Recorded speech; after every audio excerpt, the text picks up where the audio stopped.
Last episode में हमने देखा था कैसे किम सैंग अंकल जेंडू के गेस्ट बनकर मिलने गए थे और मौका पाते ही उन्होंने जेंडू के ऊपर एक लैंप से हमला कर दिया था। अब सीन शिफ्ट होता है और हम होंग को देखते हैं जो कहता है अगर पागडो कोई आम इंसान होता तो मैं उसको कब का खत्म कर चुका होता, मगर वो मास्टर वॉन के दोस्त है इसीलिए मुझे सोच समझ के कदम उठाना पड़ेगा। ऊपर से वो मिस यंग का प्यार भी है इसीलिए मुझे बीच में इंटरफेयर नहीं करना चाहिए। तब लेकिन गाइस कहानी में आगे बढ़ने से पहले क्या मैं आपको एक राज की बात बताऊं? तो आपको तो पता ही होगा आजकल हर कोई इंस्टाग्राम पे फेमस होना चाहता है, तो क्या आपको भी इंस्टाग्राम पे फॉलोअर चाहिए और आप भी फेमस होना चाहते हो? तो राज की बात यह है कि तुम बस एक ही क्लिक में एक साथ 200 प्लस फॉलोअर्स को बढ़ा सकते हो और भाई इसके बाद तो तुम्हारा क्लास में फुल रोला हो जाएगा। तो चलो मैं करके दिखाता हूँ। सबसे पहले आपको कमेंट बॉक्स में दिए हुए लिंक को ओपन कर लेना है। लिंक पर क्लिक करने के बाद आपको ऐसा इंटरफेस दिखाया जाएगा जिसमें आपको सिर्फ अपना आईडी डालना है और सिर्फ एक क्लिक करके अपने फॉलोअर्स बढ़ा सकते हो। ये देखो मैंने ऐसा कर दिया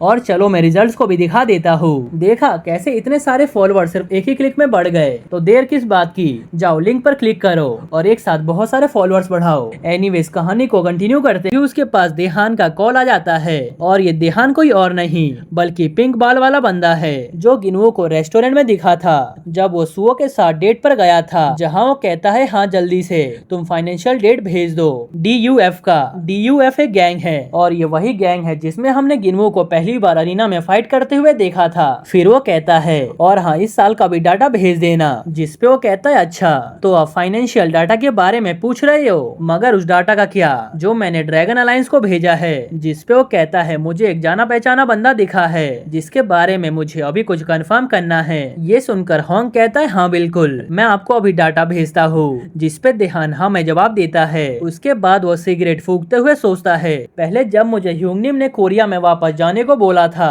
तो मैं हल्का डाउटफुल था, मगर अब मुझे पता चल रहा है आखिर उन्होंने मुझे यहाँ पर क्यों भेजा है। मुझे यहाँ पर भेजने के पीछे उनका एक अपना रीजन है। लगता है प्रेसिडेंट सही में इस बार फायर बियर अलायंस को जड़ से खत्म करना चाहते हैं। अब सीन शिफ्ट होता है और हम केंजी को देखते हैं जहाँ पर वो कहता है तुमने मेरी बहन से क्या बात किया और तुम्हें उनसे बात करके कैसा लगा, जिसपे वो कहती है तुम्हारी तीनों बहनें बहुत ज्यादा प्यारी है और बहुत ही अंडरस्टैंडिंग है। ये सुनकर केंजी स्माइल करते हुए कहता है अगर तुम उनसे मिलकर खुश हो तो मैं भी बहुत ज्यादा खुश हूँ। ये सुनकर येजी पूछती है आज रात का क्या प्लान है, क्या मैं तुम्हारे लिए कुक करूँ, तुम्हें क्या खाना है? वैसे मैंने तुम सबकी हल्की सी बात सुनी थी, तुम्हारे फादर तुम सबको इकट्ठा कर रही है, क्या इसके पीछे कोई बड़ा रीजन है? ये सुनकर केंजी कहता है वैसे मुझे भी इसके बारे में पता नहीं है कि आखिर फादर हमें इकट्ठा क्यों कर रही है, जब मैं वहाँ जाऊंगा तब मुझे पता चल जाएगा। क्या मैं ये बात जेऊ अंकल से पूछूं? जिस पे येजी कहती है अच्छा तो तुम्हें भी इसके बारे में नहीं पता, लगता है तुम्हें अपने आप को प्रिपेयर करने की जरूरत है वहाँ जाने से पहले। ये सुनकर केंजी जेऊ अंकल को कॉल लगाते हुए कहता है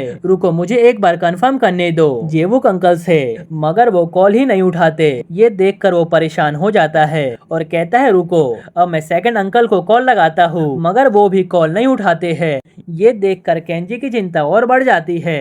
अब सीन शिफ्ट होता है और हम देखते हैं सेकंड अंकल का फोन बजे जा रहा था मगर वो उसके ऊपर ध्यान ना देकर बॉक्स खोलते हैं जिसके अंदर उन्होंने चैनवू को मार के बंद कर रखा था। फिर वो कहते हैं तो चिंता मत कर, मैं जल्द ही तेरे दोस्त को भी यहाँ पर लाने वाला हूँ, तू आराम कर। ये कहकर वो उस बॉक्स को वापस से बंद कर देते हैं। चैन वो चिल्लाता रह जाता है दरवाजा ओपन करने के लिए, मगर अंकल ओपन ही नहीं करते। उसके बाद वो कहते हैं हेयरलेस मेंबर में से कुछ बंदे मेरे साथ जाएंगे और कुछ बंदे यहाँ पर रहकर इस बॉक्स को गार्ड करेंगे। और मैंने अभी अभी क्या कहा क्या तुम सब समझ गए? ये सुनकर वो सब कहते हैं आपने कहा था हम इस बॉक्स को कभी भी ना खोले। उनकी बातें सुनकर अंकल कहते हैं तुम सब ने बहुत ही अच्छा काम किया है। उसके बाद वो नंबर 2 और नंबर 3 को लेकर वहाँ से जाने लगते हैं। उनके जाने के बाद नंबर 5 कहता है क्या तुम्हें नहीं लगता ये क्राइम है, जिस पे नंबर 4 बोलता है हाँ सही कहा। ऊपर से उसके पैरों से खून भी निकल रहा है, लगता है कुछ देर में ये मर जाएगा। अभी वो बात ही कर रहे थे तभी चैन वो बॉक्स खोलने के लिए शोर करना शुरू कर देता है। ये देखकर नंबर 4 बोलता है, तब नंबर 5 कहता है कुछ भी नहीं होगा, ये तो फायर बियर गैंग की रिस्पॉन्सिबिलिटी है, इसीलिए वो सब कुछ संभाल लेंगे। अब सीन शिफ्ट होता है और हम सेकंड अंकल को देखते हैं जो नंबर 2 और 3 से कहते हैं अब तुम दोनों फायरबियर अलायंस का हिस्सा हो, इसीलिए तुम्हें पता ही होगा बॉस ने सभी मेंबर्स को इकट्ठा होने के लिए कहा है। ये सुनकर नंबर 2 कहता है क्या मतलब आपका, क्या हमें भी पार्टिसिपेट करना होगा? अगर ऐसा है तो हम दोनों इसमें पार्टिसिपेट करने के लिए तैयार है। जिस पे अंकल कहते हैं माना मैंने तुम भी गैंग के मेंबर्स हो, मगर ये बात मत भूलना कि तुम यंग मास्टर के शैडो हो जो उनके साथ हमेशा रहोगे, इसीलिए अभी तुम सब दुनिया के सामने नहीं आ सकते हो। चलो अब तुम दोनों 3 कैबिनेट तैयार करो। ये सुनकर वो दोनों हाँ में जवाब देते हैं। उसके बाद सेकंड अंकल अपना फोन चेक करते हैं जहाँ पे उन्हें पता चलता है यंग मास्टर ने उन्हें कॉल किया था।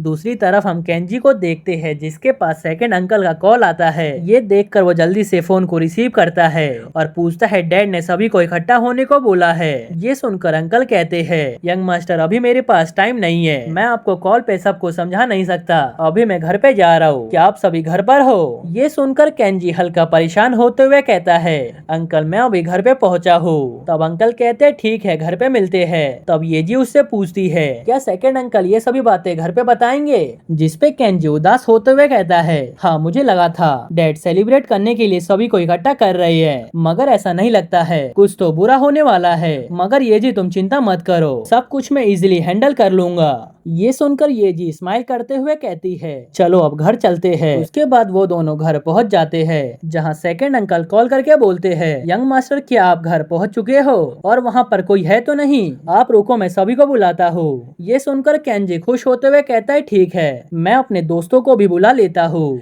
ये जी कहती है रुको मैं सबको कांटेक्ट करती हूँ। देखते ही देखते सॉन्ग अपनी बहन के साथ आ जाता है। फिर म्यूजिन वहाँ पर आता है, तभी वहाँ पर थर्ड अंकल और फोर्थ अंकल भी आ जाते हैं। ये देखकर केंजी कहता है यहाँ पर मुझे गिनवू और गोम नहीं दिख रहे। तभी वहाँ पर गोम आ जाता है जिससे केंजी गिनवू के बारे में पूछता है। तब वो कहता है मुझे नहीं पता। ये सुनकर सॉन्ग कहता है कहीं वो अभी भी सुआ के साथ तो नहीं है? जिसपे म्यूजिन कहता है उनका डेट तो हमारी सोच से भी लंबा चला, गिनवू तो सही में महान है। ये सुनकर केंजी शॉक्ड होते हुए पूछता है क्या गिनवू अभी भी सुआ के साथ है? क्या उसने अपने टीचर को भी हरा दिया? अब सीन शिफ्ट होता है जहाँ सुआ गिनवू से कहती है गिनवू मार्शल आर्ट सीखने के बारे में क्या सोचा है? मेरा भाई कहता है तुम्हारे अंदर टैलेंट है, इसीलिए तुम्हें एक बार इस पर ध्यान देना चाहिए। गिनवू तुम सही में बहुत ही टैलेंटेड हो। ये सुनकर गिनवू कहता है मेरी तारीफ करने के लिए धन्यवाद, मगर मैंने डिसाइड कर लिया है मुझे किसी को प्रोटेक्ट करना है, इसी कारण से अभी मैं मार्शल आर्ट्स नहीं सीख पाऊंगा, मेरा पूरा फोकस कहीं और पर है।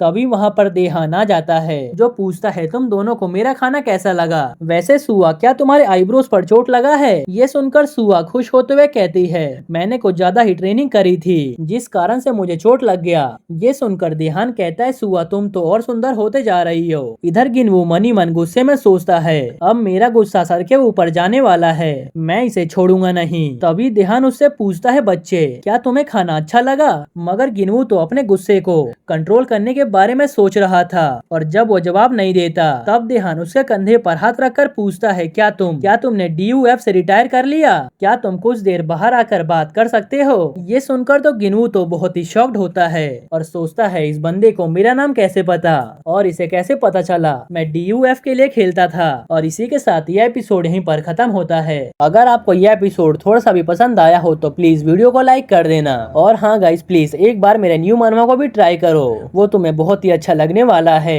एनीवेज मिलते हैं नेक्स्ट एपिसोड में, तब तक के लिए चैनल को सब्सक्राइब कर लेना और बेल आइकन को दबाना मत भूलना।